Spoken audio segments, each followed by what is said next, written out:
Hello, everybody. Happy Monday, April the 14th. Wow, it's almost tax day. Well, we're not talking about taxes. We are going to talk about some fishing. We've had some good fishing and we've had some wind over the weekend, but I'll tell you all about that. We'll take a little break. I'll be right back to bring you up to date. Come and experience fishing for the whole family aboard the Crystal Dawn at Pirates Cove Marina in Manteo. The Crystal Dawn is a roomy 65-foot headboat, fully equipped with the latest gear to give you the best fishing experience. Worried about getting seasick? Fear not. The Crystal Dawn stays in safer and shallower waters to lessen the likelihood of that happening. Half-day and private fishing trips are available. To find out more, go online to crystaldawnheadboat.com. The Crystal Dawn Headboat out of Pirates Cove. Fishing that is fun for all ages. Are you ready for a fishing thrill like no other? Oh, there he is! There he is!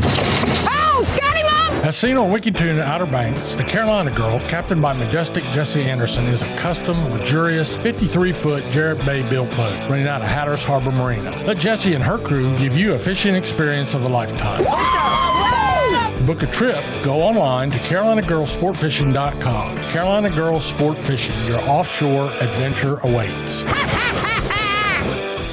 We always start with our offshore report, and down on Hatteras, I talked to Ron Whitaker over the weekend, and there's been a mixture of stuff. A very few yellowfins. They've been catching some blackfin tuna, though, like they almost always do. They have been catching some 40 to 50 pound class wahoos. And there's still a bluefin tuna occasionally, the schooling-sized bluefins. I just cannot believe that those tuna are hanging on both off Hatteras and Oregon Inlet. We have a group of guys down there also doing some king mackerel fishing. And when the numbers get right, those guys they really, when you're doing it with a charter, go out of their way to make it fun and catch them on light tackle.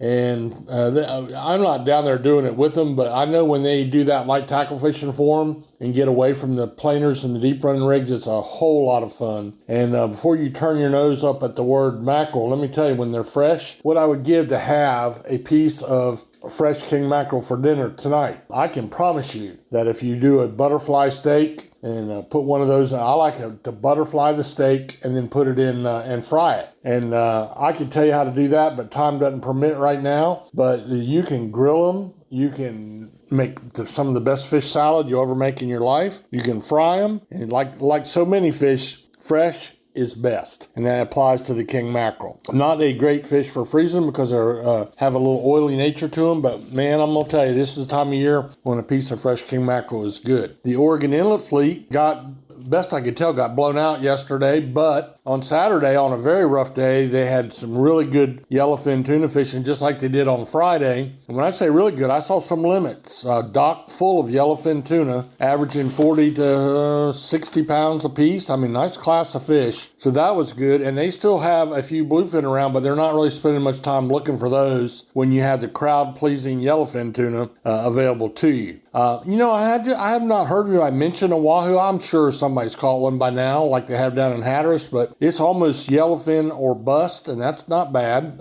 There's still a few blackfins around for their fleet as well, but the yellowfin tuna fishing was really good on Friday and on Saturday. So we get out this week. I think we'll see we're in the prime part of the beginning of the spring tuna run, and this would be a great time to get your friends together and go jump on a charter boat and go offshore if you can do that before you get too busy with all the summer stuff that's going on. We mentioned the king mackerel. For the inshore boats, I don't have much else on an intermediate report. At least I don't have any information on anything else. Plus, it was mighty windy yesterday. So we'll drop back in closer to the beach. The piers have had some great fishing too. Rodanthe Pier was red hot last week, and into the weekend they've had drum of all sizes. They've had bluefish. There's been even a few speckled trout. The slot-sized puppy drum, that's the gold standard. Everybody likes to take one of those home to eat, which you can do if they're in the slot. But there's also been some bluefish for all of our piers on jigs. Keep hearing about that a little bit. There's been a few black drum and the same kind of mixture that we're seeing in the surf, where I have seen everything from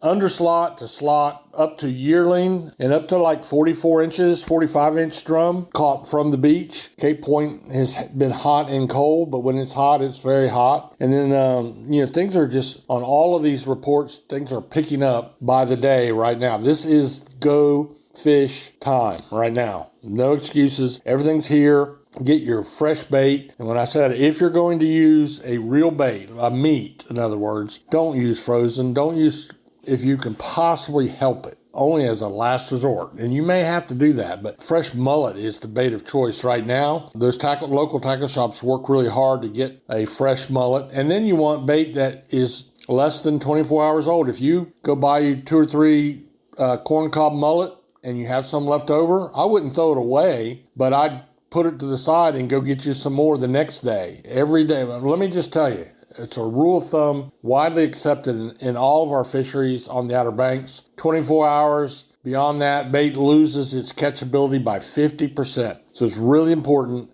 that each morning you cast out with a fresh piece of mullet. A little bit later on when the shrimp start running right now, everything's going to be frozen shrimp. And that's okay if they're fresh frozen, but a little bit later on it'll be the same deal with fresh local caught Pamlico Sound shrimp. It's really what you want to use. So we'll take a little break right here and I'll be right back to talk to you a little bit about what's going on in the backcountry. Electricity, something I don't mix well with at all, and that's why I only trust the folks at ELS OBX. ELS OBX offers a variety of services from custom electrical installations to lighting design. ELS OBX has the experience and know-how to complete any job. They're committed to providing the highest quality lighting and electrical installations or service at affordable prices. Visit them online at elsobx.com to get a brighter idea of how shockingly awesome they are. See what I did there? ELS OBX, electrical and lighting solutions you can count on. Backcountry fishing is picking up as well, just like everything else. We're seeing a couple things. The puppy drum bite has been good and widespread. And I don't mean to say that they're everywhere, but I have gotten reports from over around Belhaven. I've gotten reports from back of Hatteras Island for over a week now. I've got reports from up in the Chesapeake Bay, up around Newport News and that area from Jimmy Simonson, my friend that's up that way. And I've gotten some reports from back of Oregon Inlet. And so the puppy drum bite is good. And there's a few black drum mixed in with those catches as well. So that is good. Also, both of the trout are being caught, speckled trout and gray trout. We have one other thing that's really good. The Hatteras fleet, when they got blown out for offshore fishing yesterday, the only reports I could get was from some guys that went back in the Sound, and they are having some great sheephead fishing. You may know it as a sheep's head with an S in the middle, plural. I'm originally from Florida, and I grew up calling them sheep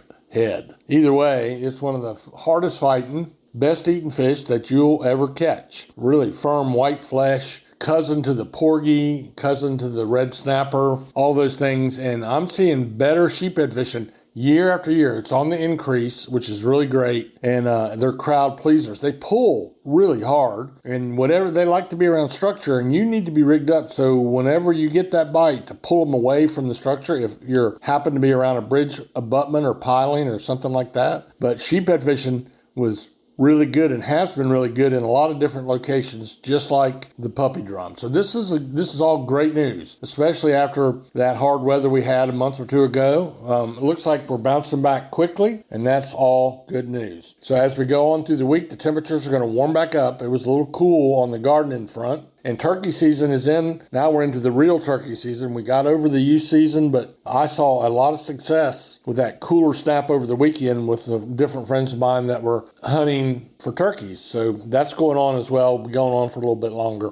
When I hear of any other news, I don't have anything in my report today about bass, largemouth bass, or crappie, or anything freshwater. I don't want to make something up, so I'll let that go. But as soon as something develops, I will let you know. And I hope you go out and wet a line. Like I said, now's the time to do it. Don't put it off, because before you know it, it'll be 95 degrees out, and you'll be wishing you could find a bite somewhere. So go out and have a great day, and let the good Lord bless you.